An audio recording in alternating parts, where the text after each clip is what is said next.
নমস্কাৰ বন্ধু বান্ধৱীসকল, আজি এটা মিনি ব্লগ লৈ আহিলোঁ। আমি মামাহঁতৰ ঘৰলৈ আহিছিলোঁ।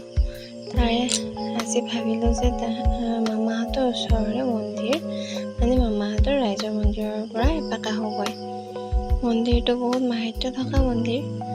মন্দিৰৰ নাম হৈছে পুখুৰী বুঢ়া গোঁসাই। বহুত দিনৰ পৰা ইয়াতে আহিম বুলি ভাবি আহিছিলোঁ আৰু আজি এপাক মাৰি যাওঁ বুলি ভাবিলোঁ। এয়া আমাৰ ছোৱালী, তাই মন্দিৰ বুলি ক'লে একদম পাগল হৈ যায়।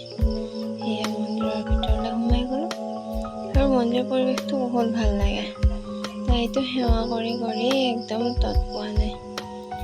তাইক লৈ যাবলৈ বহুত মন আছিলে মন্দিৰত। সৌভাগ্যক্ৰমে মন্দিৰলৈ মানুহৰ মুখে মুখে শুনি অহা মতে ইয়াতে বোলে আগতে পুখুৰীটোত শৰাই দিলে